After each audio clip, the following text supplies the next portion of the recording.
Are you ready for the greatest show in fantasy football history, hosted by the incomparable Scott Connor and the one and only Ray GQ? I present to you Destination Chill, where football and fantasy collide. GEGP, it is Sunday, August 4th, 2024. Y'all decided to hang out, chill with me and my dog, Scott Connor, for this episode where we are going to talk all things NFL training camp. And Scott, right now, round one, FFPC Superflex Draft. We are rocking out with that right now. We're going to pull the board up, talk through this draft, different strategies between the FFPC and the people who pay the bills. Y'all know what it is, Underdog Fantasy. Make sure you go to Underdog Fantasy if you're new, you haven't played in it. Some really interesting tournaments going on over there, Scott. Was trying to get you in some of the collegiate tournaments, but unfortunately, your location does not allow you to take part. But use that promo code ALLGAS. Get up to $250 in a special pick. Scott, FFPC tonight. What's up, baby? How you doing, man?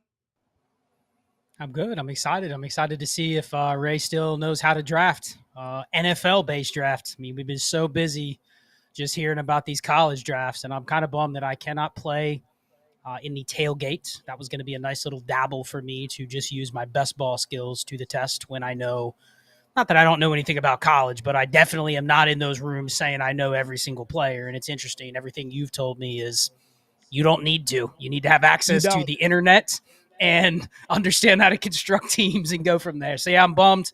Excited for this one, though. We've done a lot of FFPC. I've really enjoyed these FFPC Superflex drafts to the point where we are now doing our second one on Destination Chill. I convinced you to do a second one, even though we've already done one about a month ago. You did. And listen, man, I did. This is my 26th Superflex team. You see it right there when I pull the board up, GQ Honcho, SF26. So it's like riding a bike, man. I know what positions matter. I know the type of construction that I want to have in this tournament, but it is a lot different. And really quickly to that point, Scott, and I'm going to pull the board up while we discuss this, man. We've been talking behind the scenes. I've been trying to convince you to jump in to some of the college tournaments on Underdog Fantasy. And I'm telling you, dude, it is I will just say from an edge perspective, it's the easiest and softest tournament to construct around that Underdog has ever put out. Legit. The amount of teams that you have at your disposal, it's literally quadruple what you have in the NFL. And Scott, I was asking you some questions like, make it make sense to me how the 6th overall player in terms of ADP in that tournament, right? The 6th overall player, top first round pick. How the hell are you drafting the quarterback from West Virginia in the first round, but yet all of his wide receivers are undrafted? You've got starting wide receivers from Kentucky, Scott, Dane Key, Berrien Brown. These guys undrafted, quarterbacks completely untouched. It is the softest tournament that Underdog has put out to date. And if you just know how to construct, use the Google search bar, and just look up some depth chart information, you could put together some really unique, solid teams over there. I've really, really enjoyed that college tournament. Yeah, I mean, if you think about it, it's all the Power Four conference teams, right? So you're looking at what 66 teams that are available ish, something like that, Yeah. and it's still only 20 rounds. So the idea of you can correlate and stack, like literally, you're texting me entire teams that no one even touches. Yeah. And it's interesting because the power of what do you know about best ball tournaments?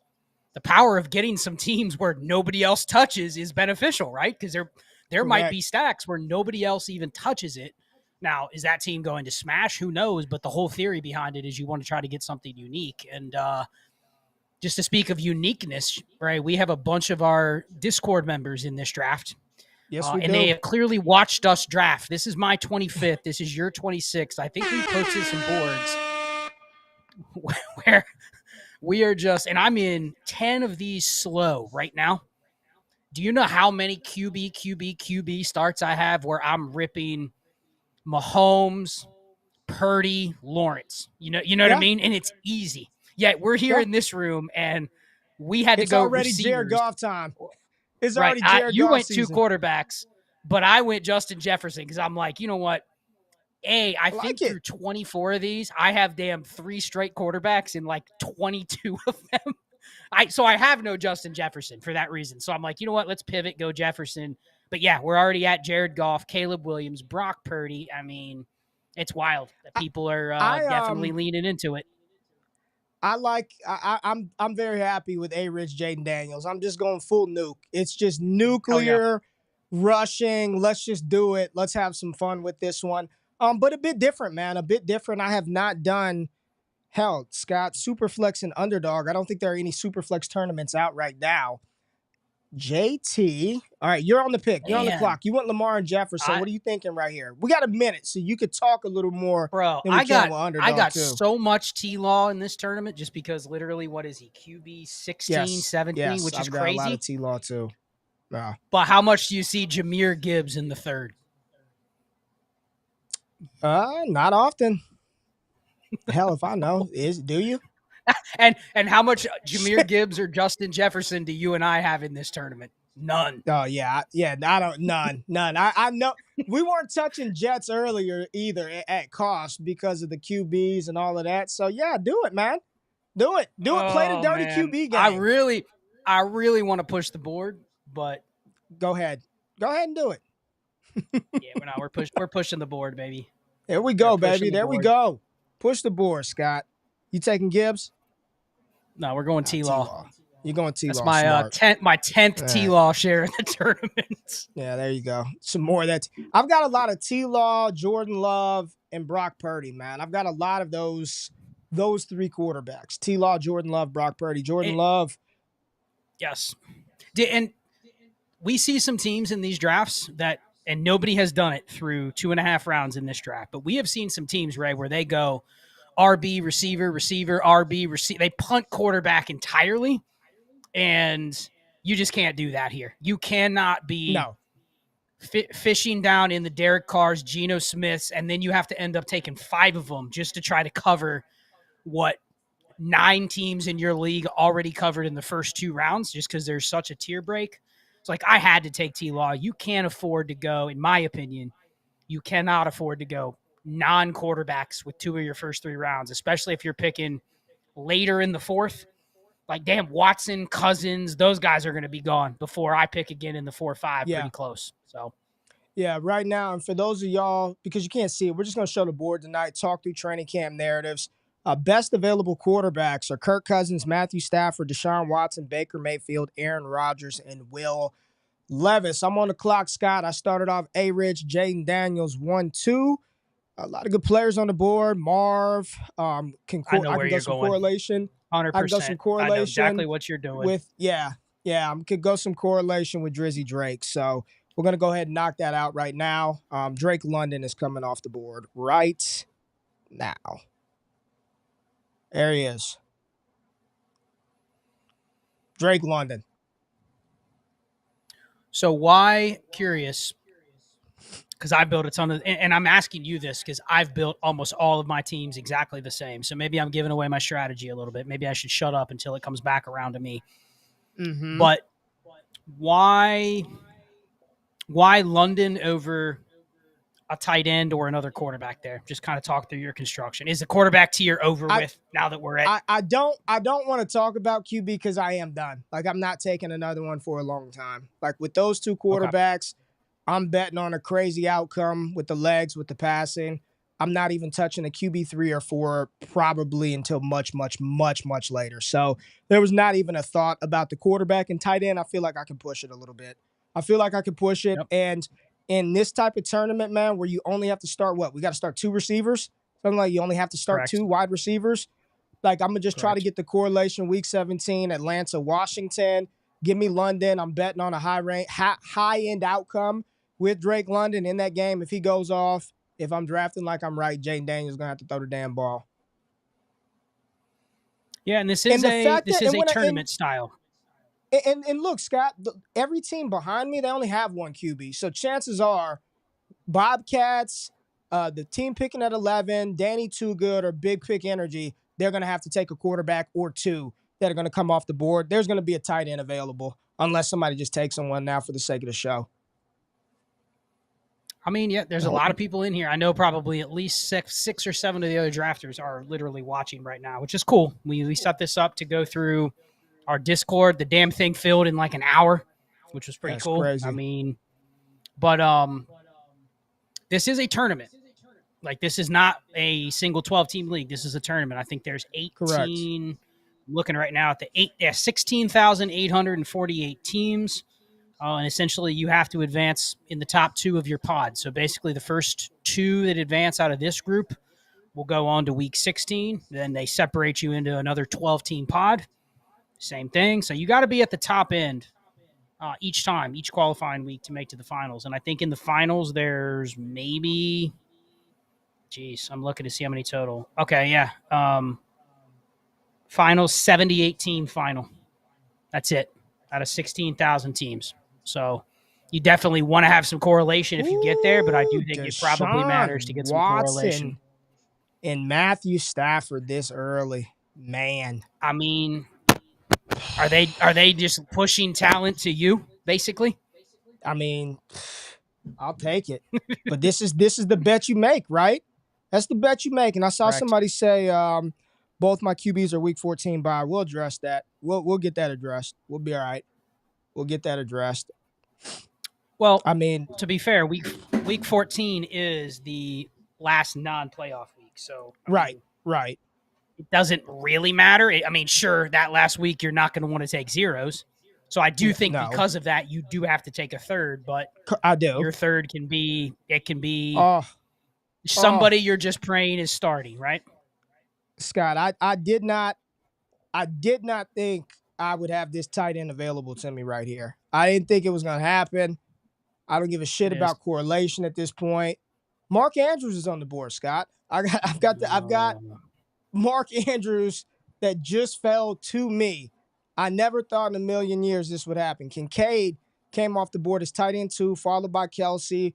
Team on the end, double tap Kelsey McBride. Then the bet paid off. Deshaun Watson in the 4th, Matthew Stafford at the 4-3 spot, Achane 4-4. I got to load it up, man. This is tight end premium. Mandrews could be the tight end 1. Let's go. Got to do it. We both like I would say out of my 24 teams thus far, I have started at least 25 to 30% of those with 3 QBs and 3 tight ends. Yeah. Because I think those positions, when you don't get them and you're forced to be drafting a Chig and a Tyler Conklin and you're chasing 4 or 5 in like round 10, you're just going like, man, I've already lost, you know? Yeah. Pitts, Danny Too Good in the chat said before I took Mark Andrews, he said, "You're welcome for that Atlanta stack, Ray." I'm good on forcing Pitts with London. Like I would much rather in a 1-for-1 bet per week give me Mark Andrews over Kyle Pitts, especially when I already have Drake London. I don't feel the need. I don't know how you feel about stacking players on certain teams and how many of them you do. And I think I'm good, man. Like with Drake London, I'm fine. Could I have gone Kyle Pitts? I'd rather take the bet of Mark Andrews and then me being able to, if I really want to dive deep, find some Houston wide receiver I want to take a bet on later if I wanted to even get that, go that route. But I just would rather Andrews over Pitts when I already have London. Yeah, I mean, I probably would have gone London, but if you're saying I just have more conviction in Andrews than Pitts, the construction matters more than the correlation there, in my opinion. In this tournament, if you can hit the tight end advantage, and we'll see how the next couple picks go. I mean, all the teams after me have a second quarterback now, so we'll see where these teams go. I mean, at some point, it's funny. There's only, 1, 2, 3, 4, 5, 6, 7, 8, 9. Only 10 receivers taken, Ray. And we are almost to the 5th round. And that by time you get to the 5th in Underdog, there's 32 receivers gone. Just the stark difference in the draft format. I get that this is super flex, but just the stark difference in how you value the receiver position. You only have to start 2, and it is 1.5 premium versus Underdog, which is half PPR. The flex rate for Underdog tight ends is extremely low compared to what it is here. I mean, if you hit on a top 10 or better tight end, they're going in your flex just as much as that wide receiver 15, wide receiver 20, 100%. And I think with our community as well, we talk so much about, those ranges of flatline production with the wide receivers that it's not a shock to me to see our community really leaning into the format. Which, I mean, you got Jake Ferguson coming off the board in the 5th round, the top of the 5th round, really leaning into that 1.5 tight end premium. And the QBs, I mean, having super flex opposed to single quarterback, it just changes the entire outlook of the board. And we're already at the point where Aaron Rodgers, Kirk Cousins, and Baker Mayfield are off the board. And, it's interesting, the teams that, Tua and Mayfield, Aaron Rodgers and Mahomes. We've got one team remaining in our draft that still only has one QB, and that's Big Pick Energy, who's got Dak in the 2nd and has got a few picks before he's up to try to fill that second QB spot. Oh, and Bobcats with just Jordan Love. I'm curious with Team 1, they picked Nico Collins over Jalen Hurts. Given the devaluation of receivers here, or they took Nico Collins over Devontae Smith, would you have reached on somebody like Smitty there? Just to set that up, given that receivers just don't matter as much. I mean, I know he's probably 4 or 5 down in the ADP, but it kind of feels like it's not a bad idea to kind of get some correlation here. Like Nico really does nothing unless you're just like Nico is he's 3 great. points per game better than Devontae Smith, and I don't think that's true. I think they're very similar. So I'm with you. What's interesting is I think we're gonna have some fun now. I think it's time to have some fun. I see you go George Kittle, right there. Evan Ingram, George Kittle, Devontae Adams off the board. Nice value for Appa Blue Eyes picking out of the 5 hole. Shane went David Njoku. No capsules is I knew up. Ray's picking, unless it gets sniped. I already can pencil Ray's pick in. We've talked too much, but I'm not going to say it just because who knows who's listening here. But I think you got a pretty good shot of getting your pick, and I think I know, right? I think you do know. Is it? Let's see. Hold on. Let's see if no capsules snipes. Let's see if no capsules snipes. I don't think he will though. I don't think no capsules will. Looking at the build, I don't think he will. But there's always pivots. The saying when in doubt, right, Scott? When in doubt. Yep. And it fits it fits the way I know that you want to construct. So 14 seconds left. He is pondering this pick. There Chris Olave. The good old chalk Chris Olave. Lock it in, Ray. There Lock it it is. in. Did he snipe me? No, he didn't. Because, Scott, when in doubt, who do I just pick every time in this tournament? When in doubt, it starts with a B and ends with a B, right? It's Brock Bowers, yep. Brock Bowers, yep. When in doubt, you just take Brock Bowers. So I am loving the Andrews-Bowers tight end pairing. And those two players on those two teams, there are plenty of correlation ideas and options later that I can get later.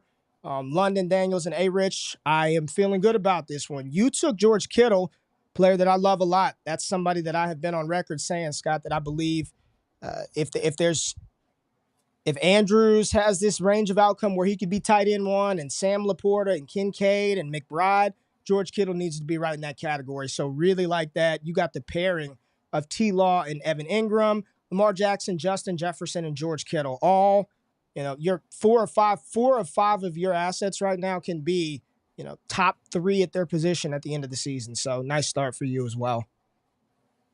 Yeah, I like the mix of Ingram, and I have a lot of Ingram because he usually falls, and this is the format you want him, right?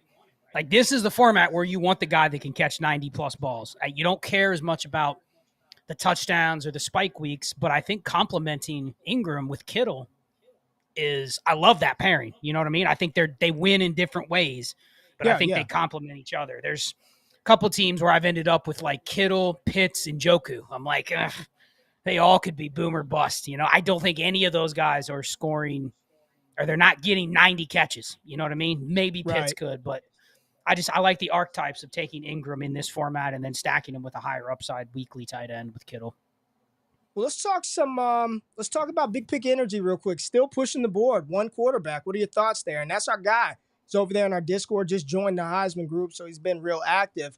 What are your thoughts there? One QB. It's a risky game. It's a risky game. And just for those people who are out there, here's what we got left on the QB board: Levis, Geno, Danny Dimes, Derek Carr, Bryce Young. Best available running backs: Josh Jacobs, Rashad White, James Cook, Joe Mixon. Receivers: Debo, Kupp, Mike Evans, Malik Neighbors, and Smitty. Tight ends: you got Goddard, Freiermuth, Schultz, Hawkinson, and Kmet. I would say that I've noticed in a lot of these drafts, though, that the quarterbacks that are out of the range that have already been picked, basically, Yeah, maybe sometimes Levis gets picked or Geno. Everybody after that typically will fall to like the 9th, 10th, 11th round sometimes. So I yeah, think if you're just going to play chicken, you can it's a push good it and spot. still end Yep. up getting, you can still get, Bo Nix and Bryce Young, and you don't have to pay. You can hammer skill players the next 4 rounds and still end up getting like 2 of those guys. It's not going to be pretty, but I think if you're in his situation, you've already gone this far, drafting Just keep it.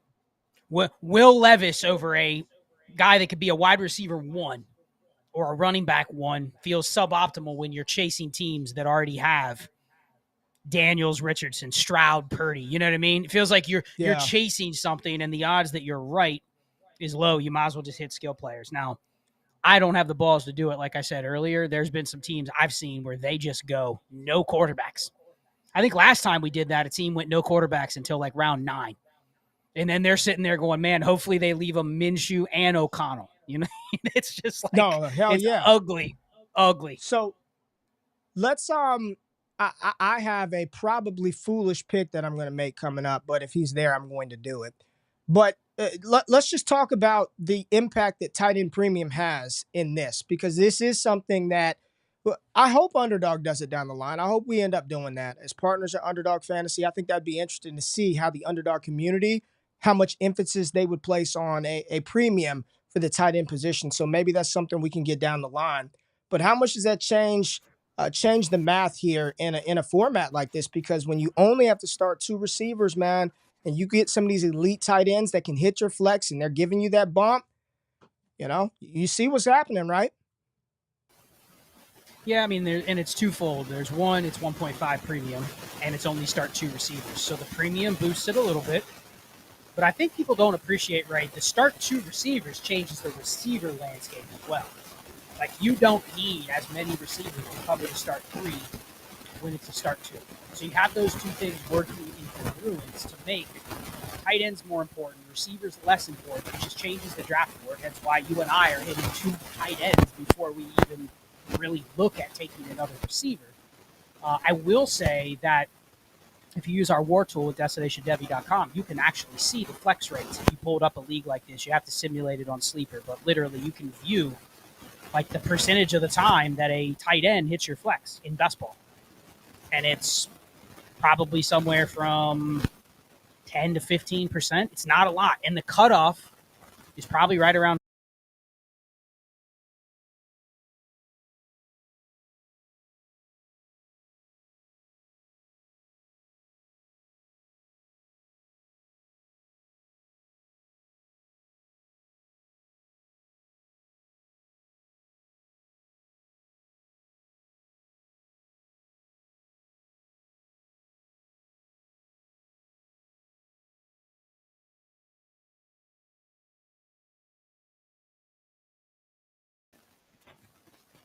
And all right, there we go. We better All right, now? you good? Yeah, I think you're good. I think you're good. I'm good. Yeah, let me know Let's in check the it. I you know guys are I'm back. muted. Someone says no sound. Yeah, They're saying it's we're like delayed. globally muted. No, you're good. I had myself muted, but I muted you. I was muted and I kept talking like an idiot, but your mic was still messed up. They're just delayed by 30 seconds. They'll hear me in a second. Yeah, I'm good, Florosaurus. Yeah, they're I think we're both fixed. You know, it's like a 10, 20-second delay. So let me unmute you, Scott. All right, you should be good now, man. Do I sound better now? We good in Yeah, the yeah, chat? yeah, we're good. Cool. We good, baby. Cool.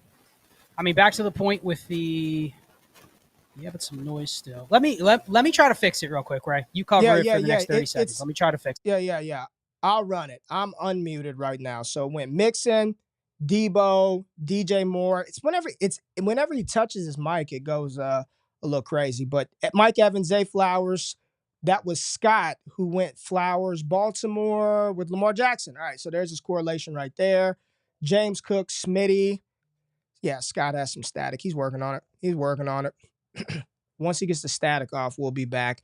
And then Cheeky's on the board here. So he was talking through tight end and the differences that makes the 1.5 tight end premium. So, damn it, both Brown and Smith sniped before my pick. Damn you, Sean. So we got somebody in the chat, Stephen Myers. We got a yellow background. Said he was trying to get Smith and Brown, and both got sniped. All right, Scott, let's see if you're good now. Better now? I can't tell, obviously. I didn't really mess with my mic, but I can't really tell. So the chat's got to let me know if I sound better.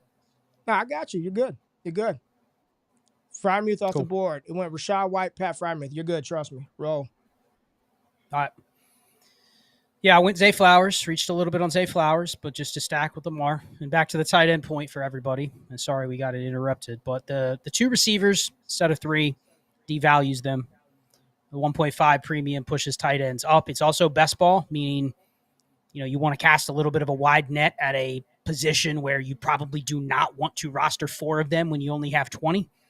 But the rooms make it necessary that you have to get tight ends early. Otherwise, you're going to be stuck rostering 4 or 5.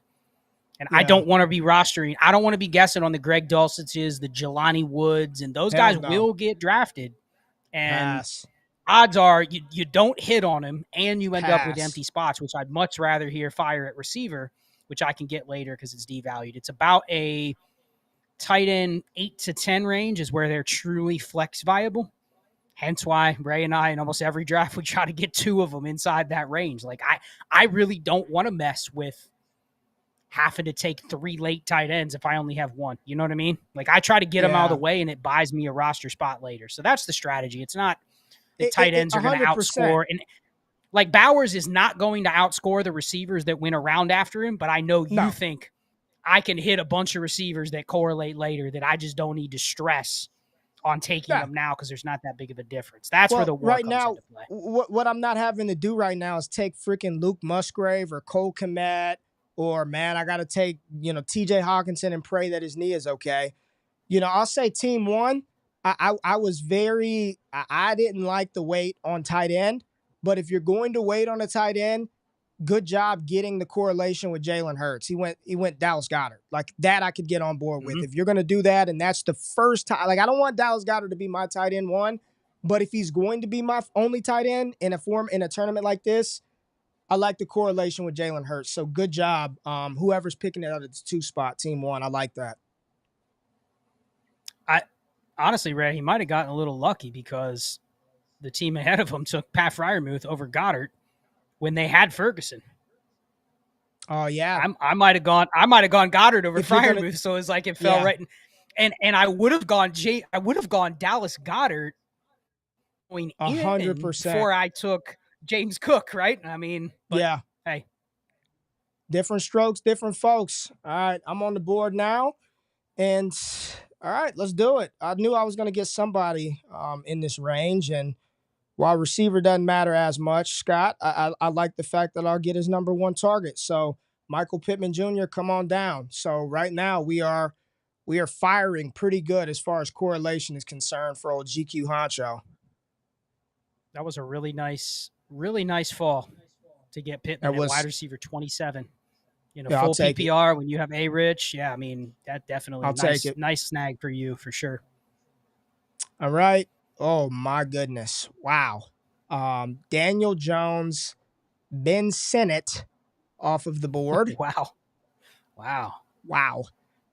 At tight end 14. Interesting stuff, Scott. Talk about Daniel Jones and those Giants. So Big Pick Energy, Malik Neighbors and Daniel Jones got the pairing there. There probably aren't two more hyped players for different reasons coming out of training camp than that situation in New York. What are your thoughts with Neighbors? His over-under yardage total, I think DK Underdog is around 875 to 900 yards on the season.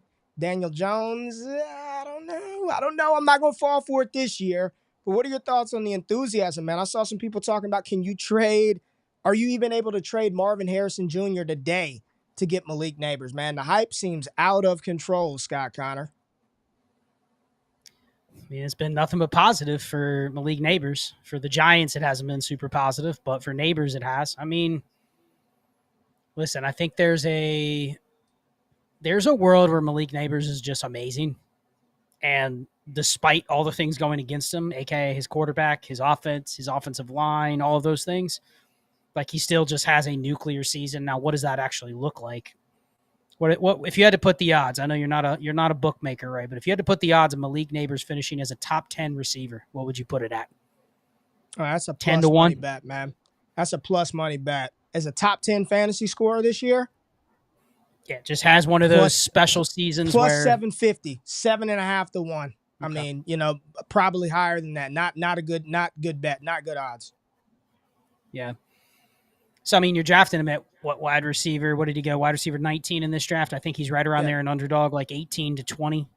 Yeah. So I think you kind of are drafting him at like what you expect, but without the ceiling of maybe a couple other guys. Like we've had guys like DJ Moore finish top 12 before, DK Metcalf, Mari Cooper, Stephon Diggs, Devontae Smith. Like all these guys have finished as a wide receiver 1 before. So, I mean, I don't know. But there is a world where, Neighbors is just – he literally is the next Jamar or Jets or Odell. You're just like, right. I should have had more Neighbors because he finished wide receiver 8 and I picked him at wide receiver 20. I mean, I think – and I do like – I'll give Big Diaz credit. Look what he's done. CD, Dak, Saquon, correlation. Yep. Correlation. Waddle and Achane. We can get some correlation there later. And then Neighbors and Dimes. So whether you like the players or not, he's structured his team very nicely. I'll give him kudos for this. He's had a plan, right? Whether he's right or wrong on the players, you don't look at his board and go, what are we thinking? And I know Danny said in the chat, Sanat was a misclick, but I was about to say, Danny, before you said that, what are we doing Sanat at tight end 14? Oh, anyway. I mean, I thought he got infiltrated by my boy, old Derek Brown came in here and made that pick for him and put him at tight end 14. I'll just say, waiting on quarterback when you've got to play this game, like I don't want to take Derek Carr right here. You know what I'm saying? I thought about it. I'm thinking, because there's some correlation there with the goddamn, what team is that? Yeah, no. Bowers has got with Bowers. But I don't want to have to take freaking Derek Carr right there. Not when you've got McLaurin, who I can go ahead and lock up right now with Jaden Daniels. I can just take Terry McLaurin.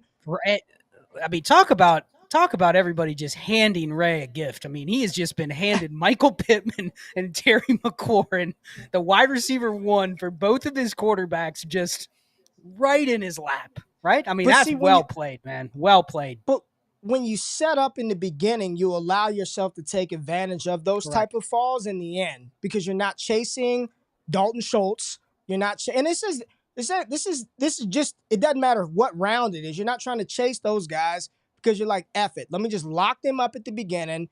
That way I can catch some of that falling value. You said it 3 rounds ago, Scott.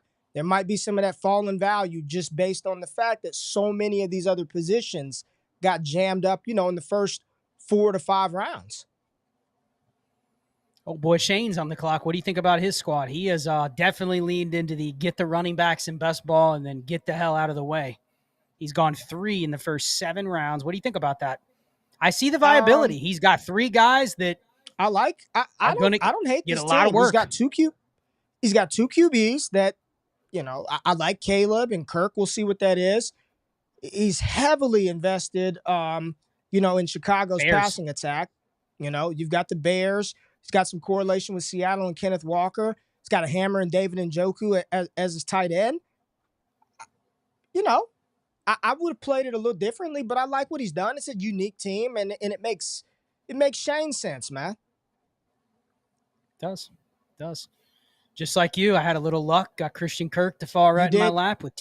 That was nice. That's the fun thing about these drafts, is because other people are focusing on taking their quarterbacks or taking their tight ends. I mean, usually, doesn't it feel like when you get to round 4 through 8 of these drafts, everyone kind of plays, I don't want to say plays nicer at receiver, but doesn't it feel like there's just a lot more opportunity to go, oh, I have Jaden Daniels, Terry McLaurin is still sitting there, whereas you get an underdog and people are just so obsessed with ripping 5 straight receivers, they will just go the next receiver up. They don't care if you have a stack or anything. It's just like, hell no. I got to get 4 or 5 receivers within this first 6 rounds. I'll just take McLaurin because he's good. They have no plan around it. So it feels like these are more fun to actually correlate. Can you talk about just your opinion so far early through training camp about the rookie quarterbacks, starting with Caleb? Like, do you think Caleb Williams is going to be good enough to support both DJ Moore, Keenan Allen, and Rome Odunze, an 8th round Cole Kmet? DeAndre Swift doesn't play in the preseason. He's going to get his. I mean, the enthusiasm out of Chicago is high. Are your expectations for Caleb equally as high? Man, I mean, I give a shout out to Chase and Cody. They talk about this a couple weeks ago on their pod, that it's historically rookie QBs do not even support a single 1,000-yard receiver, let alone 3 that are being drafted, top 40? Plus a tight end in the top 15, plus a running back in the top 25. It feels like, I think if Caleb is very good, he can probably support 2 or 3 of those guys. But I think you're going to have a couple busts within the Bears. I just don't know who it is. So I think you kind of have to get some exposure. Are you hearing anything? I mean, you talked about it on our AMA the other night. We haven't talked about that guy, but I was fingers was crossed that I was going to get that Ridley bring back with that was Kirk and Ingram. Why did the team ahead of you not take Calvin Ridley? They needed DeAndre Swift. They had Will. I was praying. I'm trying to talk to you to distract your ass, right? Please don't let Scott get Calvin Ridley to go with his Evan Ingram and Trevor Lawrence. And the team right ahead of you says, nah, we'll take that DeAndre Swift and let you get Ridley. Nice bring back, man. That's nice work. I'm about to set up for the future on your ass right now, though. It's time to start planting future seeds right now for the rest of this construction. The seed plant.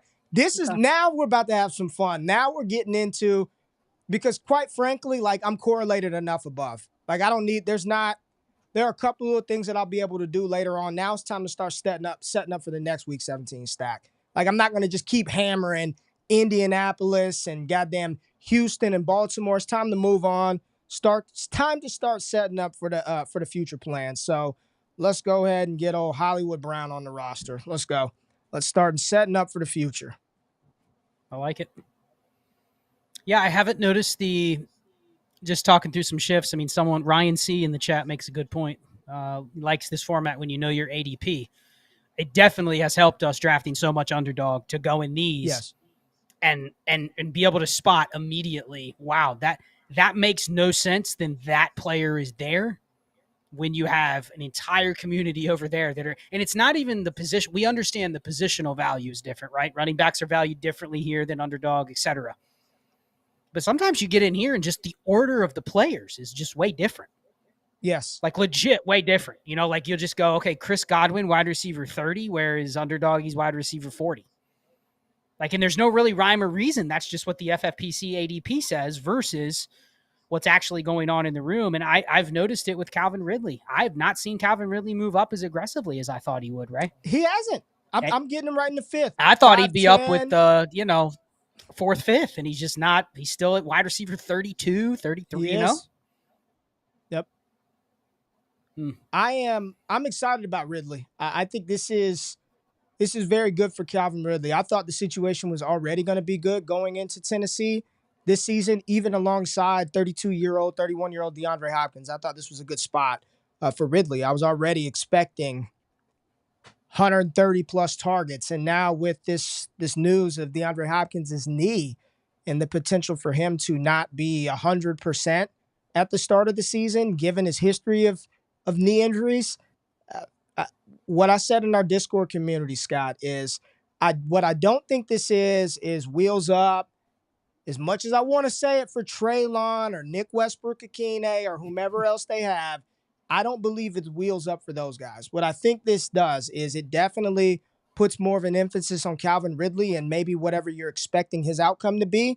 You still have to make the bet on Will Levis. The bet really comes down to your bet on Will Levis. But I think this is good for Calvin Ridley, not really great for Will Levis, and probably a boost for the running game. Probably a little bit of boost for Tajay Spears and Tony Pollard if DeAndre Hopkins is a little bit slow to start the season due to that injury. Yeah, I mean, you guys did a great. I finally was able to listen to the rest of the AMA that you guys posted the other night. I listened to it this morning. And talking about with Josh? You went. Yeah, I mean, I was on there for maybe like 15 minutes, then I had to bounce. But you guys continued to talk through Tennessee, and then you went on. You talked a little bit more about some other teams, went through a bunch of receiver data. I mean, it's pretty cool to listen to, really. And I don't think it's as applicable right now because we don't have a lot of attrition. We don't have a lot of variance, right? But as soon as you insert an injury like Nuke Hopkins, and then the community reacts with everyone just puts out tweets, oh, Tyler Boyd's going to get this much, and Chiga Okonkwo's now going to get more targets. And, you know, one of the things that I was looking at is like, Nuke Hopkins is out. I don't think it changes how they're going to use Chiga Okonkwo at all. Now, he might have a little more opportunity for like a touchdown here or something like that, but in fantasy, what do? They just immediately go, oh, Chig is going to be the next target up, right? He's going to get 30 to 40 more targets because Hopkins is out. But like when you guys talk through it, like that's probably not how it's going to work just because of where they're played. Like they probably have a plan with tight ends. You asshole. You took that Fields. I was going to take that Fields. I was going to take Fields. Oh. Got him! Got him, baby! Got him! I should have known. I should have known when you took Hollywood Brown and you started saying you are setting this up for the future. I thought I should have known you were going to go Fields there. I didn't think you would go there, but then who was it that took Ned? I didn't want to take him there. Like, he took Bo Nix, and that is like the line of like, okay, when it's Bo Nix, yes, now you're starting to get into there's only 3 starters left. And at that point, I almost might as well take Fields. And here's the thing, though, Scott. Like, real talk, the fact that I did start off QB, and then tight end, like, I just feel like I have flexibility. I'm like, I feel like I've gotten good value up to this point. I'm going to overextend, and I know I reached, but I didn't trust him making it back to me. I just didn't trust it. Not when Knicks went off the board. I didn't trust it, Connor. Yeah, I got a little sniped there too on who is that team? Was it McCarthy? Were you looking at JJ? No, the team. Yeah, but you know what? That's only because I had Jefferson, but I was gonna push it. But okay. It was debating between Aaron Jones and Jefferson. But yeah, we're at that point now where this is why you take the QBs early. Because if you're sitting here going, I mean, how gross does that feel to take J.J. McCarthy over some of the receivers and running backs that are on the board? I mean, that feels like you're praying that he starts. I mean, I don't know. I think there's some aggregator accounts out there that are really pumping up J.J. McCarthy, right? Because I swear I see positive stuff on him every day. I think there's some troll But then stuff, I read man. from like, right, but I read actual reports and they're like, yeah, he's not ready to start. But then like you hear, you see, you refresh your X and, you know, there's a couple people out there just saying like, dude, this guy's a stud. Look how he moves. He's faster than everybody on the field. All I see is him making touchdown throws in 7-on-7s. But then when you actually listen to people on the ground, it's like, yeah, he's probably not going to start. And it's probably going to be halfway through the year. So I can live with getting sniped on him. You see how that works, man? You see how that works? Mm-hmm. Like you start to believe the things that you just because you would think that I saw one the other day where it was like this is the throw of training camp, and he just steps up in the pocket and it's a a normal pass, but it's got like 1,000 retweets. So it's just you start to see that. But I'm with you. I've read that he is not ready to go out there and lead the Vikings to the promised land in year one. But yeah, JJ McCarthy, QB 30 off the board in the 10th round. Immediately following that pick, Aaron Jones, you went ahead and got correlation there. Green Bay, Minnesota. Zach Moss, and then Jonathan Brooks, who is also in the news, Scott. Also in the news for not going to be ready to start the season. Probably going to start off on PUP and be slow to play early on. I mean, that team's just leaning into it, man. Puka, Herbert, Ladd, Brooks, just give me half my team that's already had some sort of injury factored in to where they're going. And that's okay, but that seems like a lot of risk with that team. I mean, the Ladd Herbert stack right now, personally, let's talk Herbert real quick because we talked about him in Dynasty, but let's talk about him for redraft. I'm not touching him in redraft or Underdog.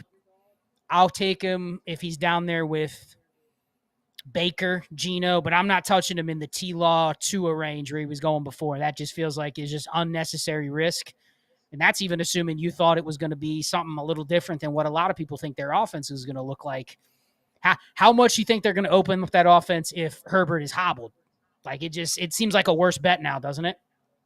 Ground and pound, baby. It was always going to be ground and pound. We didn't know it was going to come this way, come this way, but they're going to run the ball. That's exactly what they're going to do. They're going to run the football. They're running football, man. A foot injury. Yep. Now Ladd's knees banged up. Is he okay? Is Ladd okay? All I've seen is that he's got a knee issue. I actually don't know the seriousness of that. They got 4 weeks into the season starts. They'll probably all be all right. But no, I just don't want a lot of Herbert. I don't want a lot of that situation in year one. That's a situation that I'm not going to sit here and say that I know it's going to be a slow-paced offense that doesn't throw the ball, but it's a situation where I'm willing to just let that one play out this year and then reassess going into next year. Like, I don't have to have a lot of Chargers, man. Yeah, I'm with you. Man.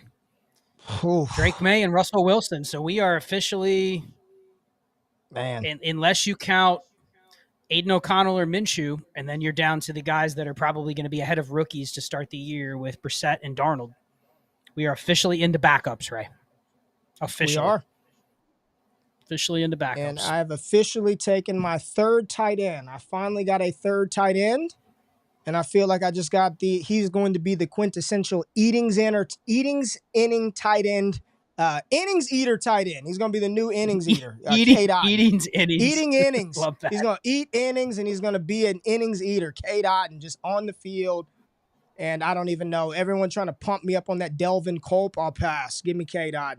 And I've got no correlation there. But I'm pretty sure I can find a Panther that I can pair with K-Dot, and if I really want to push that. What else are you what else caught your eye today? I know you and I are always talking back and forth about stuff that we're seeing in camps, but what else has caught your eye last couple days? Let's see. The Drake May thing is fascinating. The Drake May thing for me is fascinating. I kind of want to stay with the rookie quarterbacks. Okay. Bo Nix, from what I've heard, from what I've read, shaky to be expected, but that is a situation, again, Scott, we're biased. I will just be upfront. Like, I'm good on not having any Bo Nix. Like, I'm just, and it's not even just Nix. The whole situation in Denver, Sean Payton, the offense, that's one I'm just not willing to make a lot of bets on, are the Denver Broncos in 2024 for fantasy. So that's been interesting. But this Drake May thing, because he was at one point being regarded as the smartest quarterback in the class and killing whiteboard work and talent and tools and all of these things. And then I keep hearing, I don't know if these are from troll accounts or what, but he's struggling and Joe Milton's looking good and there's no way he's going to play. And now I did see today he may not play during the preseason. Like, what is all this shit with Drake May? I didn't see that. How can you not play a rookie QB in the I, preseason. I don't know, man. I don't know. Maybe I'm making that up. But talk about Drake May. I mean, I've seen the Joe Milton stuff, but I think that was Because from that one can't be person true. that Did you see everybody just Joe Milton in attacked. college? Like, stop, Joe Yeah, Milton. and then I saw one of the aggregators tweet it was something that, like, the headline was like, here's the difference between Joe Milton and Drake May, and it was like them throwing a bomb side by side, and Joe Milton's went like 30 yards further, and you're like, what does that really tell you about who plays quarterback better? Yes. But I mean, you could tell, but the way they set up the angle was like, man, it's almost like Joe Milton's handlers set up the camera to highlight his throw looking like a bomb. Yes. It was like, but there's a reason that, he was regarded where he was and Drake May got taken in the top 3. But I thought that was interesting that there's even, because honestly, Joe Milton wasn't even one of the QBs I would even pick up for free just because. Same. Like he doesn't even have the profile of what you would want in a backup quarterback. Like, if anything, you're kind of waiting for him to move to tight end, right? Or something. I don't know. Ugh. Any interesting picks that you've seen? Well, let's talk Trey Benson real quick. I can't take Trey Benson right now. I don't know. Where are you at on him? It feels like there's just too much out of, even if a Connor were to get injured, like, it needs to be in. The other thing I think with the injury is it has to happen later in the year. If it happens in week 2, they're not just handing the role to Trey Benson. Like, his window is going to be limited unless something happens at the right time. I don't know. That's my thoughts on him. You have any on if he's a good pick? Is he worth taking over some of the guys that are going around? I mean, Underdog, he still goes ahead of, like, Chase Brown. He still goes ahead of Javonte sometimes. Like, I just can't do that. Yeah, I believe it's going to be the James Conner show. And when it's not the James Conner show, it's going to be the rotational running back room until James Conner's healthy. And he's never out an extended period of time. But I don't believe that they're going to just load Trey Benson up with a full complement and allotment of touches if something were to happen to Conner. I do believe it would be a multi-deployment running back field. I don't think there are many running backs, Scott, where they're just one injury away from getting it all. You know what I mean? I've got to make a pick here too. Oh, yeah. I really don't like any of these running backs in this range, and I don't have any correlation here, but just sign me up for touches. Just give me touches. Gus Edwards right here in the 12th round. I thought about Odunze, came right off the board, but I've got 5 receivers. Shane got sniped on Odunze right there. Shane could have completed that. DJ, Keenan, and Odunze. Yeah, he wanted all 3 of those Bears receivers. Yeah, I couldn't take Rome right there after having already invested in 4 receivers, but that's nice value right there for that team. And Scott, you're on the board. You went Jones and Spears. I was about to let the chat make the next pick because it was going to be between the Musgrave correlation with the Vikings. Yep. Or I love Shane. I am do what Shane was unable to do. And we are going to let it rip with Brian Thomas. Give me another Jaguar. You're going BTJ. Give me another. I am all in on the Jaguars offense on this team. It is all Jags all day. Well, you got Ingram, Thomas, T-Law, and Kirk. Yep. And Ridley and Spears. So that game better be good weather, high scoring. Oh. What do you do in your situation like you've got Lamar? Do you even care that you don't have a Houston Texan? I mean, it'd be nice, right? But it's Lamar Jackson. I have Diggs. You've got Diggs. I have Diggs. You've got Diggs. I was looking over at Kamara. Yeah, you've got Diggs. You've got Lamar and Zay and Diggs. You're correlated there. Kittle. So you still need, if you wanted some, San Francisco, Detroit? I have no correlation with Kittle. It's okay. Oh, J-Mo, you almost got J-Mo right before your Tajay Spears pick, huh? J-Mo went on the turn, and then he went on the turn. That just has Josh Allen just ripped Samuel and Shakir. That's pretty decent value, seeing 51 at 52 for Samuel. That's pretty good value there. It's not bad. Pretty good Not value. bad at all. The name we mentioned earlier is still sitting on the board.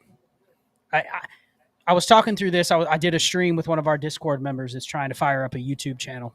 So shout out to Vapad. He's starting his own thing, and went on and did a BBM with him. We were talking through DeAndre Hopkins. Knowing Hopkins is going to be rostered in every one of these tournaments. Any tournament you're in, he's going to be rostered. It's 100%. He's not going to go undrafted. It doesn't matter if they say he's out for 10 weeks. You know, as long as he's going to play, he'll get drafted. Yeah. What's the line for you, Ray? What's the line? How far does he fall? If he gets to wide receiver, okay, you just went. Never mind. I was just going to say, even an underdog, what's the line for you where if he's outside the top 50, will you just take him knowing you're getting 4 rounds of value against everybody else that took him earlier? Even if he's starting off slow, Scott, let's just say the first 4 or 5 weeks of the season, he's still trying to work his way into because that's to be expected. It's a new offense. You've got Brian Callahan. He's going to miss a significant part of install and just getting the chemistry together with Will Levis. So it should be expected that he probably has to get some chemistry and start off a little slow. But if you're telling me from week 5 to, week 15, week 16, I get 70% of what he was last year in tandem with Calvin Ridley, that you can't tell me that Gabe Davis, Jahan Dotson, Dontavian Wicks, Darnell Mooney, Adam Thielen are any better bets than DeAndre Hopkins. So I'm fine with him around this range right here. What about in Underdog where the spots are a little bit slimmer? Is he still suffering right now? There? I mean, usually around here, he usually gets to. I mean, the problem with Underdog is people are so tied to ADP that like he will just get like autoed like 2 rounds after where he should. Like somebody will just take him. Like I was in a draft. I'm trying to think when it was. I was in a draft yesterday. Oof. Kendre Miller went undrafted. I heard you talking about that. Yeah, that's crazy to me. Undrafted. Now, that takes 12 people in the room. None of them are on auto pick. All of them have a plan.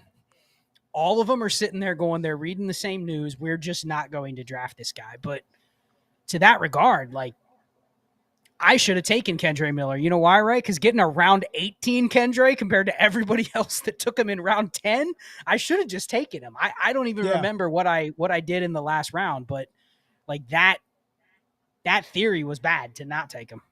Got that Shaheed. I like that. Yeah. I like that. I knew you were eyeing him. I thought Shane was going to do it.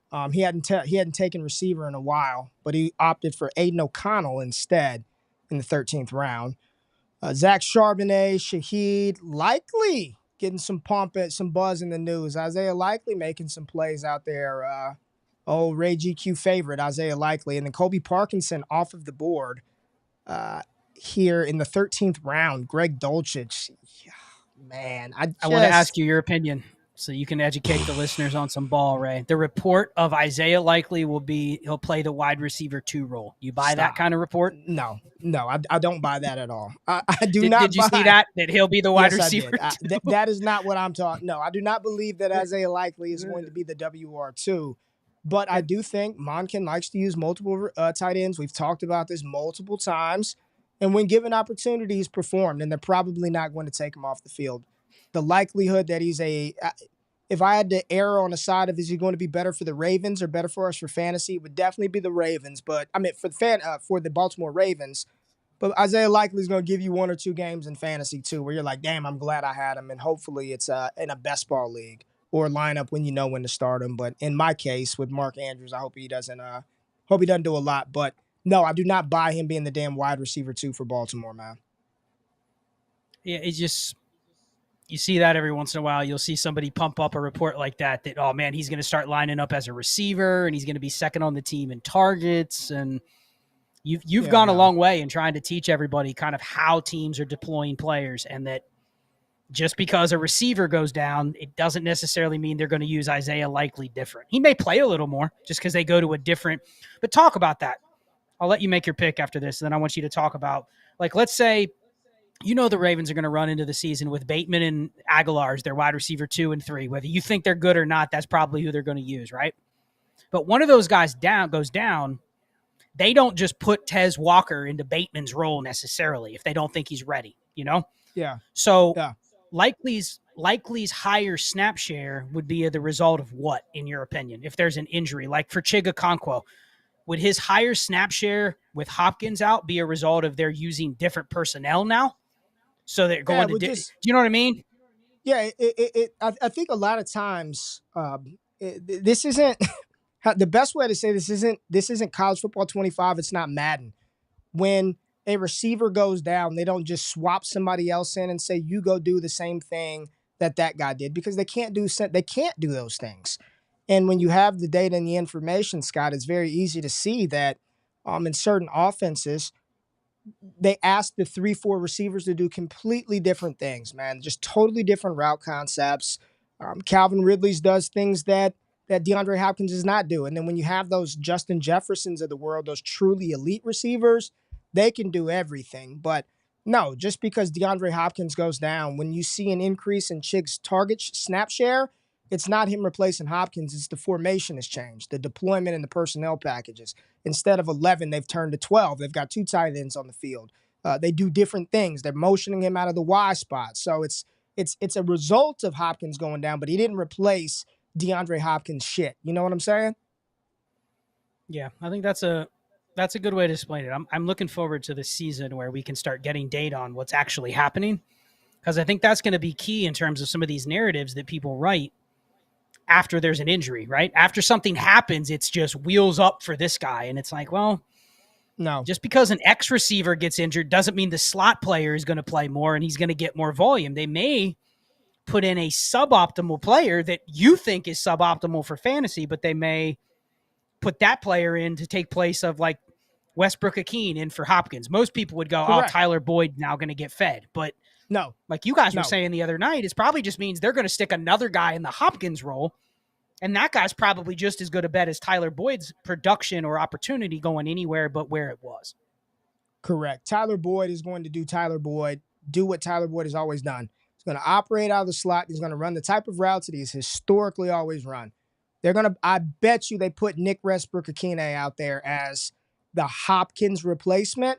But what you end up seeing is different personnel packages.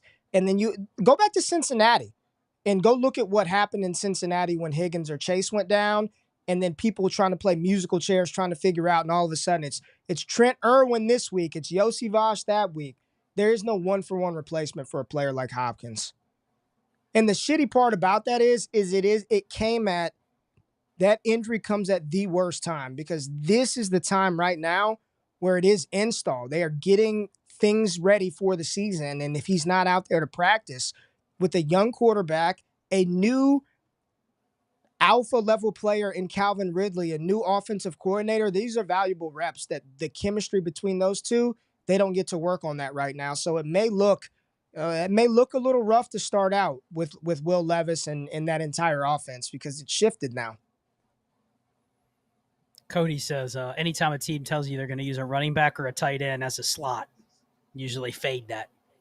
Just because it's just, how many running backs or tight ends can they literally put at slot receiver, and they are better than the slot receiver that's on the roster? Even the bad slot receiver, even the Kyle Phillips or the Hunter Renfrow, like that guy probably is better at that slot role than the running back that's never played receiver. Like the other one was, I saw Tyrone Tracy's lining up in the slot. Is he better than Wan'Dale Robinson? No. Would he ever see the field when Wan'Dale Robinson is? Like that's one of those where people construe the team wants to maybe get him more opportunity, but he's not a running back yet, or they're not giving him running back workload yet, so they'll line him up in different places. But just because a beat writer sees him in the slot for 2 reps doesn't mean like he could be the slot receiver even if there was an injury to the slot receiver. Right. Oh, nice picks on the end. Nice picks. Who is that? Gesicki and McLaughlin. Nice. Yeah, cheeky. You like both of those picks? You like both of those, that tight end and that running back? I mean, there's correlation, but don't you like? I'm trying to get a lot of my McLaughlin share in a format like this. Where it's full PPR, receivers matter less. Like that. That's a good pick. That is a good pick. I like that. Jacoby Myers. That team ripped 5 straight receivers: Addison, Cooks, Dobbs, Gabe Davis, Myers, Rico Dowdle off the board. And you are up, Scott, after taking Austin Eckler, and Dontavian Wicks. So correlation with your Vikings and Packers. You've got 31 seconds left. I think I know where you're going to go. Is Ty Chandler the pick? Are you going running back again? No, because I have Aaron Jones. Oh, I you don't got want to Aaron double Jones. that up. You got Aaron Jones. You don't need Chandler. I don't want to do this, but you know what? He's sitting there. He sat there for 2 rounds. We're already at tight end, 27?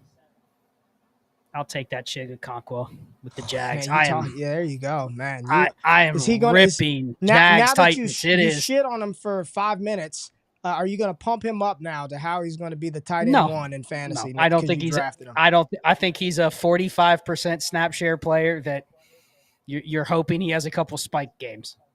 Now, I guess to be fair, he is the kind of player that could break off like a 50-yard run. You know what I mean? Or he could give you a spike game, but yeah, I'm not really excited about him at all. Okay, I got to get my mind right for this next pick. See, this is where, man, Mixon, Edwards, and Hubbard. What a running back room! What a running back room! I mean, Dobbins is sitting out there, right? There's some good things about Dobbins. You want to just take a shot on getting both Chargers backs, right, or no? No, I don't.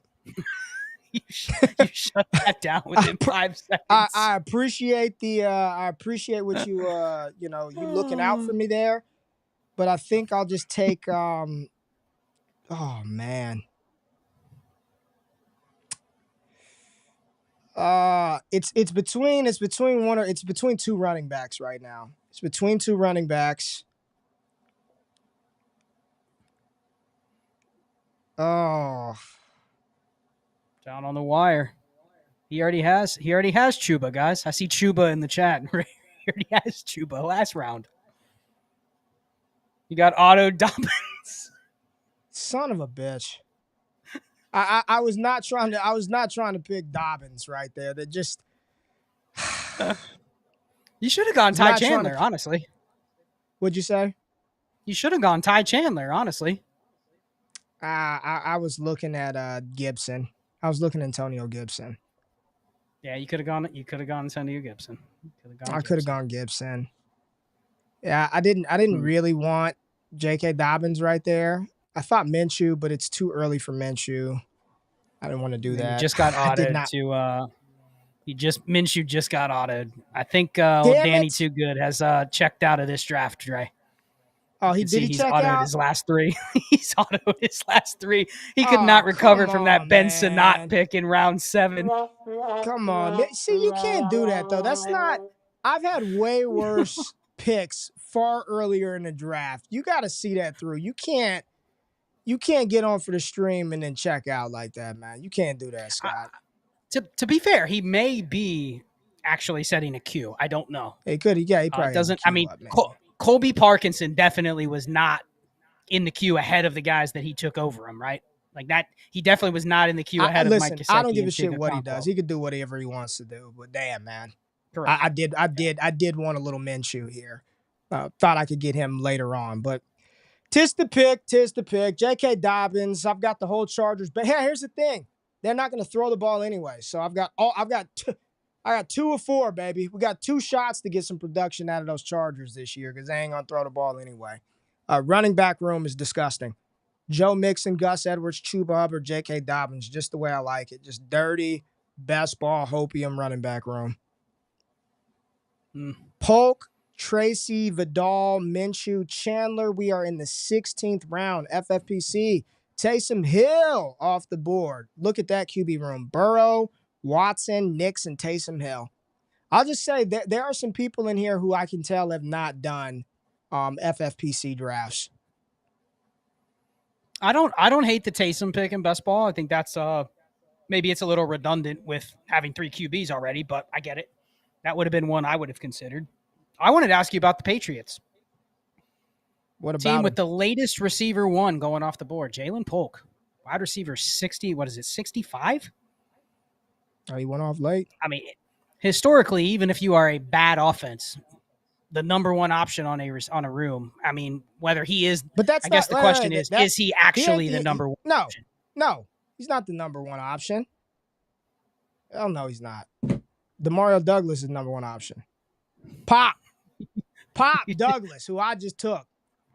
Yeah. Wide You receiver 69. ran that right back. You got that JK Chuba or JK Gus Pop Douglas. That is the trio that is going to take this home for Ray. There it is. Well, don't forget about that Fields as my QB3. I know. Forget You're going to about queue up that. some correlation with Fields later as well? I don't know. I've got what we got 4 picks left. There's not a lot left. It's going to be scroll down city here in a minute for old GQ. I got a couple of picks. There's some players I want to ask you about though, Scott. QJ dead. Are you completely? I heard you on the stream the other night. You didn't want to touch him. We were, don't give up on him yet. He's going to get opportunity, but it's this one where you're like, it's a wrap. The only reason to take him is for exactly what I laid out earlier with Kendre Miller, is lock him in at the latest anybody in the tournament's going to have him, because I do think he's going to get drafted in every draft. I mean, I'm speaking to BBM5 here, but the value is, do I really want to take QJ or Kendre Miller right now as we know the information as it stands? No. But I do think there's a spot to take him with the right correlated roster in round 18 compared to everybody that was taking him in round 12, round 13, Kendre Miller round 10, 11 previously. So that's the only reason, is you just want to do it because you're fading against the value that everybody else already spent. You're getting an edge. You're locking it in. That's it. It's the only reason I'd want him. Cody says it's Mason Tipton time, Shane. Or right. Have you heard Mason Tipton before this training camp season? No, I've No? never. I did not hear the name up until like a week and a half ago. Me either. I love every year there's players, and like if Ray hasn't heard of him or seen his name somewhere, like even on a list of like top 600. I'm not even gonna lie to you. Never saw his name. Me either. Not gonna lie to you, Me either, man. Not going to lie to you. Can I ask you about the rookie running back for Green Bay, Marshawn Lloyd? Some injury, and they're saying I did see a report today that AJ Dillon is the RB2. He is going to be the RB2. I don't know. I have yet to vet any damn source. I'm just going off of what Elon Musk's algorithm places before my eyes. And I saw that AJ Dillon is the RB2 because Lloyd is banged up. Red shirt season for Marshawn Lloyd, or something of that tone. Did you see that? I did. I think he's back practicing. He was injured. I think he had like a hamstring. How's it a red shirt season if he's back at practice? Well, I think he's back, like just doing some light work. I saw a highlight of him having a run today. But okay, I did see the stuff about AJ Dillon, and I mean, this is where the analysis after free agency. Remember, it was AJ Dillon got brought in on a cheap contract, aka he's going to not make the team. AKA Marshawn Lloyd is the RB2. I heard that over and over and over and over. That AJ may not make the team because he doesn't have a lot of guaranteed money. The same as when J.K. Dobbins wasn't going to make the team because he didn't have a lot of guaranteed money. But maybe it's just the running back market. How much could AJ Dillon or J.K. Dobbins have even gotten? But don't you think it's a little bit of a leap to say their contract correlates their likelihood of making the team when that has no factor in all the players around them and who else gets injured in camp? Like, I think that narrative was overblown. So, yeah, he probably has to beat out A.J. Dillon, which is scary if you're drafting him, again, just like James Conner, where let's say Josh Jacobs goes down early in the season. Week 3, right, Jacobs is down. In the first 2 games, Lloyd has played a total of 9 snaps. Oof. It's not Marshawn Lloyd season in week 3, is it? No. He'll be on the field. But what you expected, and I'm assuming this is not a like season-long injury. If it's a season-ending injury, then he was a good pick. But if it's just like Jacobs is out for a game or 2 and it happens early, I just don't think even the best ball drafters that took Lloyd, you're pumped because Jacobs is down, but you're also not excited that it happened in week 3 where he really hasn't had time to push Dillon aside yet. So I think the timing of these injuries sometimes is just pure luck. Well, and you're on the clock right now. I think for players like Marshawn Lloyd, players like Ray Davis, I think you want the starter to be there. If I'm Marshawn Lloyd, because you better compliment Jacobs. Jacobs is going to do his thing, right? Jacobs is going to do his thing, but that allows Lloyd to come in and not have to do anything other than the couple of things the team feels comfortable that he is proficient at doing right away. And doing that in tandem with an elite caliber running back that has worn down the defense, the focal point is on him, and you allow Lloyd to come in and just be explosive, be that big play, sort of just spark plug for your offense.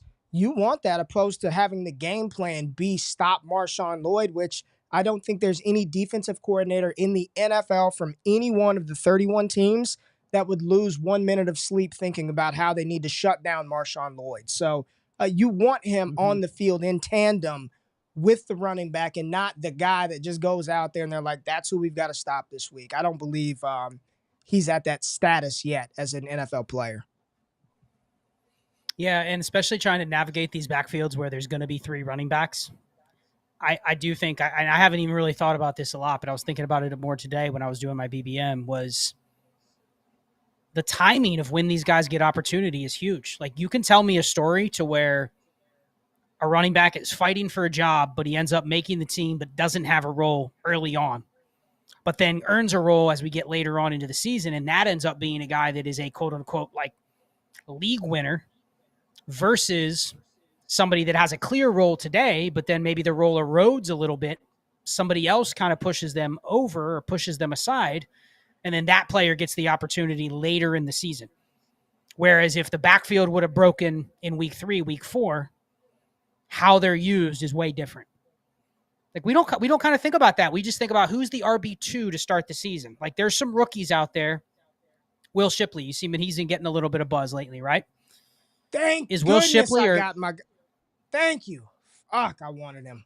I was gonna say it's the pick I was wanted. gonna say That's the pick I Dylan wanted. Lobb. That's Lobb. the pick I was gonna bring him up before you took him. He is a guy that probably will have a small role to start the season, maybe. But depending on when the dam breaks with the Raiders, a later dam break could actually benefit him versus an early one may not. Correct. So sometimes it's just luck with these situations because every team has 3 or 4 viable running backs. And a lot of times we only draft 2, and then the third one is like, I don't really know about that guy. So, yeah. Adnan Mitchell came off the board right before me. I don't know if that team thought they were sniping me, but that was not in the cards right there. It was zeroed in Homelander style red eyes for Dylan Lobb. Listen, I'll just say this, man. We sit back at the end of every fantasy season. We said it on Destination Chill last week. Jay Rich, shout out to my dog, Jay Rich. Make sure y'all wake up with us in the morning. We talked about this on Wake Up, and we clipped it about finding the next Puka Nacua and not chasing to find those guys. Let those players find you. What I don't want to do, Scott, is like willfully and wantonly ignore positive buzz on a situation in a room where there is foreseeable opportunity.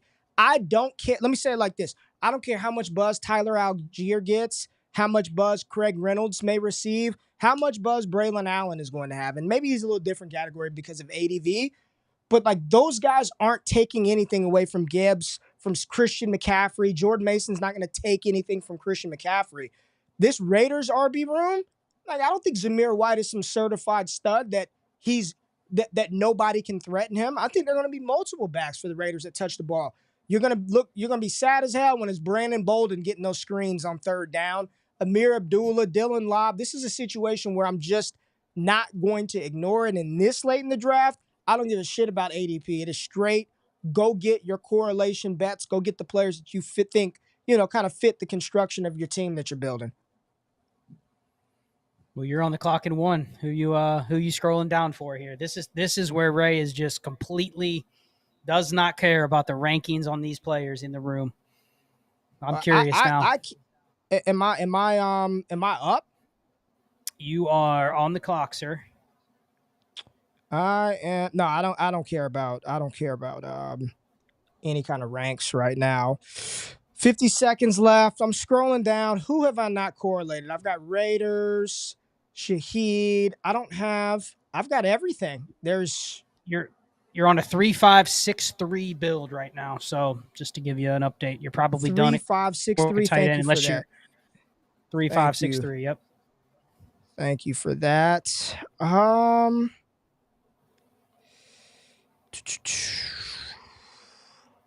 We're talking best ball here, right? I know an option that I would take if I were you, but I'm not going to spoil it. I am not giving your stack team any hints. Yeah, don't give me anything, man. None. Don't give me. I'm gonna say I just don't want to have an auto pick. Let's take him right now. Oh, Kadarius Toney. Let's go, okay. Tony.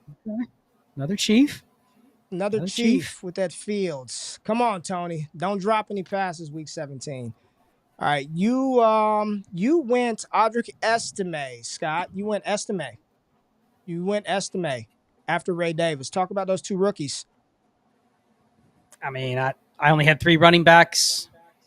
Both of those guys probably are going to be involved at some point. I just don't know what that's going to look like early. So I guess that's the kind of bet I want to make. There's been really not a lot of negative about those two, which is good. You know, they're not in a spot where you're like, man, I hope this guy gets on the field. So that's good. But I don't love I have a ton. I don't know if you see my Estime exposure in BBM5, but it got out of control quick. You had a lot of Estime? Like I looked at my exposures the other day and I go, damn, Estime is my highest rostered running back. And like, I wasn't even taking him until damn mid-June. Like, how did that happen? I mean, that's a lot of drafts to get him up to that high. But yeah, he's I think I may need to back off that Estime a little bit. That's a little aggressive given there's still, 4 players there in that backfield. But I don't know. I'm a sucker. I know who you thought I was gonna take, and not yet. I know who you thought I was gonna take. I honestly thought you were gonna go. I thought you were gonna go one of the Chiefs running backs. Oh, you thought I was gonna go? Conviction on Prince or Clyde right now, or are you avoiding those until you see more? I was just waiting to see if somebody else would make the decision for me. You saw I was in Kansas City. And just took a shot on Tony there, and I was like, maybe somebody will help me make a decision for one of those guys later. But I've got no conviction on any of them. I don't believe that. I think Isaiah Pacheco's the only bell cow on that roster. If he goes down, I think it's just going to be a lot of players doing a lot of different things. I sort of liken it to, do you remember when it was Charkandrick West and there were 2 of them that Spencer Ware. Wasn't it Spencer Ware and Charkandrick West? Those were the 2 running backs that they were both there on the same roster, but they were 2 kind of different players. I think it'd look something similar to that in that kind of way if something were to happen to Pacheco. Yeah, there's been what a callback. Chark West and Spencer Ware. Come on, Scott. Spencer Ware, LSU. I give you props. And then you got Darrell Williams and Damian Williams. I mean, those were wild times with the Chiefs, but I think it also caused us. And obviously, Pacheco hitting from where he hit didn't help. But yeah, I think there's a world where, and I've heard enough smart people talk about this over the last couple weeks. Sounds like Deneric Prince is doing some decent things in camp, right, to earn himself some reps. Yeah. But, like, there's been enough people that said he's not a good running back. He did not have a good profile. He wasn't really good in college. Like, there's nothing to really look and say, like, oh, he is the next guy, other than he's probably going to be on the depth chart. But do you think there's a world, Ray, if something were to happen to Pacheco, the back that they would use is not currently on the team? I thought you were about to ask me, do I think it could be Prince at that point? And I'm like, no, that's when they go sign Leonard Fournette off the street to come in, or Jerick McKinnon comes back for the third down role just because, I mean, is Kareem Hunt still unsigned? Kareem, Lenny, and Jerick McKinnon are all out there. They're and all they out all have been. And you better believe they've all talked to the damn Chiefs at some point. They've all talked to them. No, I don't think that. And if either Kareem Hunt or Jerick McKinnon, if McKinnon or Hunt sign with the Chiefs today, would people stop drafting Prince and Clyde entirely? Immediately. Hunt would be right there in round, 18, 19 if they signed him today? Probably. His last year was one of the worst running backs in the league, but the fact that it's Kareem Hunt on the Chiefs, people would pick him up. There would be no other. Same with McKinnon. Either one of those guys, you would immediately be firing up those Chiefs highlights from 2018 or 2021, and you're just going, we're running it back. We would be firing them up. We would be. There could be some opportunity there. Well, What do I have? What are you working with? Scott, you've only got, are you going custodial? Are you going to go custodial? No. I have my next QB lined up here. I shouldn't have said that, though, because I could get sniped by Sean Don, Superflex 1. Yeah, I know who it is. I know who it is. Surprised he's still on the board, to be honest. Shouldn't be. Shouldn't be. Let's see if, and I doubt that team. Yeah, there goes Clyde. There's Damian Pierce, and you get your guy. Is that who you You thought I waited a would long take? time to get Jacoby. Yeah, you waited a long time to get Jacoby Brissett, my friend. Listen, I didn't plan on taking a third, but he kept falling. I mean, compared to Sam Darnold in round 14 and Gardner Minshew in round 15 and Taysom Hill at all? Yeah. I mean, sure. So I'm working on a 3. What do I got going? 3. You got 5, 2, 8, 5, 3. 3, 5, 8, 3. I've got a 3, 5 right now. 8, 3. Is Tony a running back or receiver, Ray? Talk about that. Neither. Talk about this. What does it mean that he's taking backfield snaps? What does that mean? They don't know what to do with him. Just get the ball. You're just praying that when they give him the ball, if they give him the chance to run it, that he just does something with it, man. I've heard people say that is usually the last thing that happens before the team gives up on you. When they start moving your position. They're just, yes. All right. You know what? I didn't think that I wanted another running back, and there's a little buzz here. This has nothing to do with dynasty value or any of that shit like that, but I'm gonna stand on the hill on this one, man. Justice, come on down. Justice Hill, RB67. I thought you were going to go somewhere different with that pick for the same reason. We'll see if you take him coming back around when he gets picked. If he does, I'll mention him. We'll see. I like that pick, though. Yeah. Javon Baker off of the board. Alexander Madison off of the board. We had a Jatavian Sanders sighting, Scott. JT Sanders. Now, if y'all haven't heard, Bryce Young has apparently looked damn good with Canales, and they have no tight ends. All of the tight ends in Carolina are hurt, which is forcing JT Sanders on the field. And apparently from boots on the ground reports, he has looked damn good, Scott. So JT Sanders may have some life for those of us who drafted him in rookie drafts. And it's one of those things where, listen, I think we overreact sometimes to combine news. And no, he wasn't the best blocker at University of Texas, but he can catch the ball. He's shown to be a good tight end. He did some things at Texas that freshman tight ends don't do. So I am bullish on JT Sanders still. It's an opportunity where Tommy Tremble and Ian Thomas don't scare me. If he's going to be anything, make it happen here in Carolina. But from a point where it looked like he was kind of forgotten, starting to get a little bit of life now. Ray, real quick, glance at the board. Look at round 17 and below and tell me that you want to draft. If you did one of these, anybody that's watching, do you really want to fish in those tight end waters? Look at all those names. No.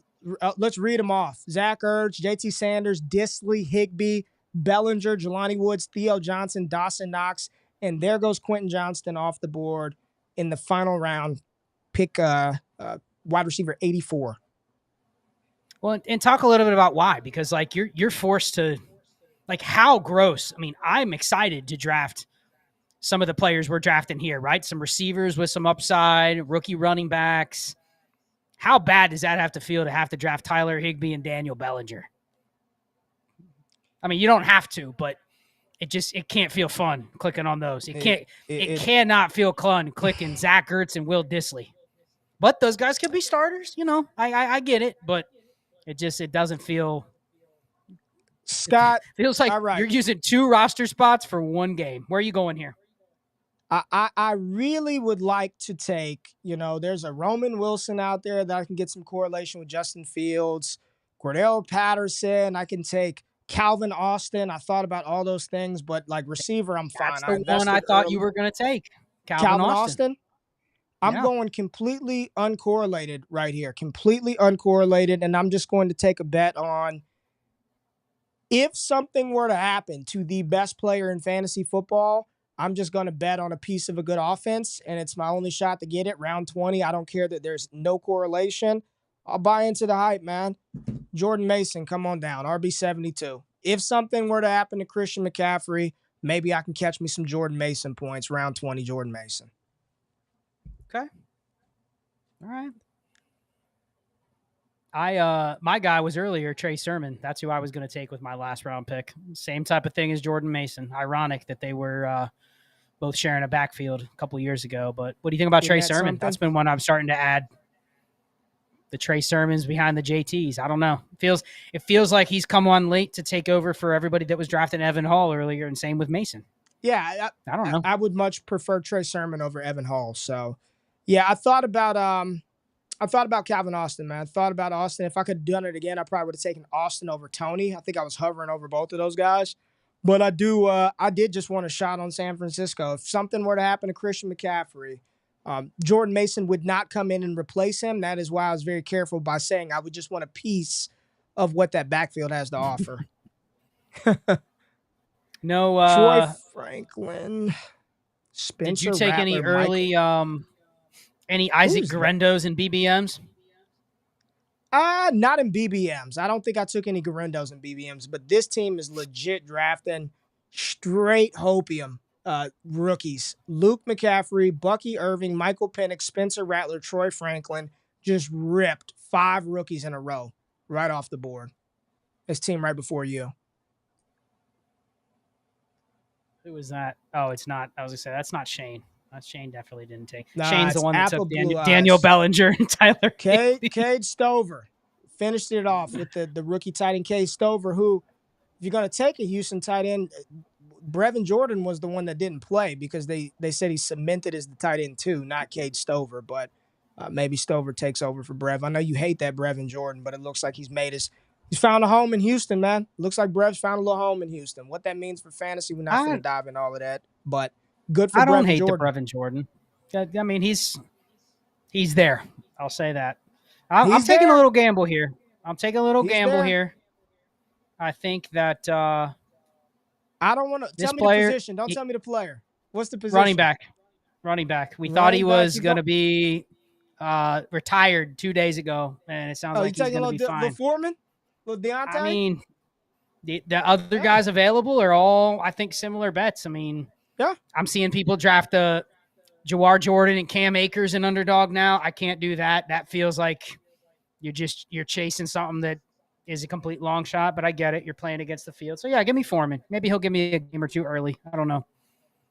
I don't hate that. Look at the receivers that are just left, Scott. Look at the receivers that are left. I mean. I know. I mean, if this was 2 more rounds, like Underdog Superflex is, you'd be sitting there going, I'd love to take Tez Walker or Aguilar with Lamar. You know, I'd love to take Yoshi Voss or Jalen Tolbert with Burrow and Dak, but they just that speaks to how many receivers do we have taken? What's the number on the last receiver taken? 84. How many total? 84. I mean, that 84 receivers. 20 rounds and only 84. That speaks to the format, doesn't it?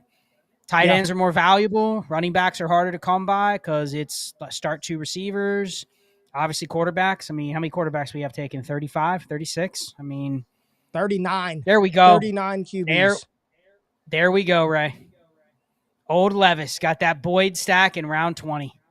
Missed on Ridley. Made it up with Boyd. Made it happen. All right. Made it happen. Oof. All right. You want to read through your roster before we wrap up? I'm going to take us off screen. You can still hear us, but go ahead and run your roster, Scott. What you got? I'm going to zoom into you too while you zoom into your squad over here. Cool. Appreciate it. Fun draft. Thank you, everybody, for participating. I think almost everybody was from our Discord. So if you're interested in joining, destinationdevy.com, patreon.com/ALLGAS. Jump in the community. We'll do more of these. We'll do more stuff where we just hang out with people and either do destination chills like this or wake ups or whatever, or we just do it within the Discord. So it's good stuff. Yep. Thank you, everybody, for participating. Got this thing filled in like 2 hours. Couldn't have done it without you. Truly, because these are hard to fill unless you literally have some publication out there to get it filled. But I went with a 3-6-8-3 build. Lamar Jackson, Trevor Lawrence, Jacoby Brissett, Aaron Jones, Tajay Spears, Austin Eckler, Ray Davis, Audric Estime, Deontay Foreman. More receivers than I thought, Ray. I usually don't Yeah. go this heavy receiver, but I took one less elite tight end and one less elite quarterback. So that's where I ended up taking extra receivers: Justin Jefferson, Zay Flowers, Stephon Diggs, Christian Kirk, Calvin Ridley, Brian Thomas, Dontavian Wicks, Rashad Bateman. Every one of my receivers is correlated with each other, as are the tight ends, except for George Kittle, who is standalone. So 3-6-8-3, probably not my best team, but definitely different. I do not have any teams that have this much receiver firepower. I don't have any Jefferson. Definitely am never fishing in the Jacoby Brissett waters in previous drafts. So it's a little different, and that's good when you have 25 of these teams. So it was fun. I have a 3-7-7-3 build. I don't think I've ever 3, 4, 5, 6, 7. Yeah, I don't think I've ever constructed this way before, but I'm fine with this roster. I went quarterbacks, all of them can run. They're all black and they can all run. Anthony Richardson, Jaden Daniels, and Justin Fields. You know, I've got a type, baby. Receivers, I got Drake London. You can Michael get away Pittman. with that. You said it. Boom. Nailed it. Receivers, Drake London, Michael Pittman, Terry McLaurin, Hollywood Brown, Rashid Shaheed, Demario Douglas, Kadarius Toney, and they are 100% correlated. All of the receivers are correlated to a player that I have on my – I think the whole team is pretty much correlated except a standalone Niner, Jordan Mason. My running backs, Joe Mixon, Gus Edwards, and J.K. Dobbins, Chuba Hubbard, Dylan Lobb, Justice Hill, and Jordan Mason. Tight ends, I got Mark Andrews, Brock Bowers, and Cade Otton. Again, a 3-7-7-3 build. This is the 26th team, and I don't think I've had one of these, this type of construction. Looking across the board, big takeaway things from me, Scott. Just every time we do one of these on the FFPC, like I personally don't like playing the weight on QB tight end game in this at all. And if I had to do it again, I probably would even pass on Drake London and pass on London right there and take another tight end or a quarterback. But I'm really happy with how this team played out. I don't think I would have gotten Fields if I would have waited until round 11 the way the room was operating. And the only pick that I hate was J.K. Dobbins. Really, that was an auto pick, but he's probably going to play too before his knees go out on him. This was an interesting draft. I really enjoy these. It's a good mental break from Underdog and everything that we're doing over there. So I highly recommend people jump in. I mean, we got no affiliation, none of that, but they're just fun to give your brain a break while you recalibrate to kind of wrap up Underdog for the summer. Yeah, I loved how you got your wide receiver ones with your quarterbacks. I mean, that you could have been sniped by one receiver on both of those, and the roster would have been much less fun. But I really like your team. I mean, if you get some running back production and your quarterbacks, stay there. And Fields is the wild card. I mean, you look just Right. for everybody watching. I mean, we've talked a lot of Fields in the Discord. And let me just throw out a hot take, Ray. Is there a world where Fields continues to build steam? And I went back and forth with Jacob Sanderson. Shout out to Jacob Sanderson. He had this idea of, if Russell Wilson is not given the starting job, handed it, does he ask to be released? Remember, he's making league minimum. And I think he went to the Steelers kind of with that arrangement of like, he's going to start there because there was nowhere else to go because he was going to get paid with Denver, remember? It was like, he's going to get paid with Denver when they cut him. So like money wasn't the primary thing. Starting was. But we're starting to just see this creep in enough where there's Fields doing enough that there's a little bit of a sliver of a chance that Fields wins the job. I'd put it at less than 20%, but it's there. I think it's a little higher than that, man. Okay. And I think it's a little, I'll just say we are only privy to like this much of the information of what's really going on. But the things that have been, I'll say this, the things that I've seen about him, I'd rather see the stuff that we're seeing about him now versus what we were seeing about him when he was in Chicago. And sometimes a change of scenery, a little bit of confidence, a little bit of a belief, a system that, people shit on Arthur Smith, the head coach of the Falcons.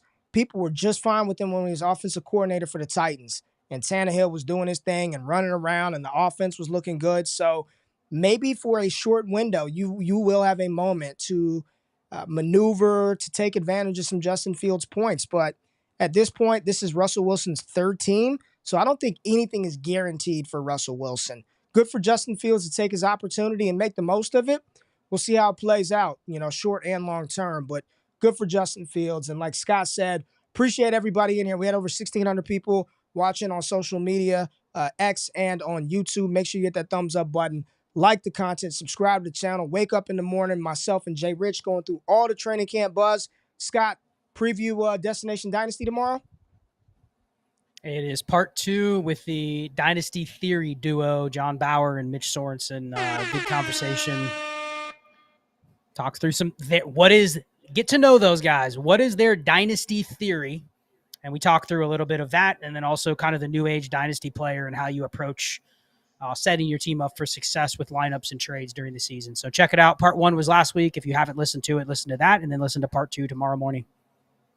Yeah, House of the Dragon finale's on. I got to get out of here, man. We got to get upstairs. House of the Dragon tonight. Got to see what's going down. Vermithor, Silverwing, Sea Smoke. You know what I'm talking about, Scott? Are you in the Game of Thrones universe? Never watched it once. All right, man. Appreciate everybody that's in the building. Make sure you listen to Destination Dynasty. Wake y'all ass up in the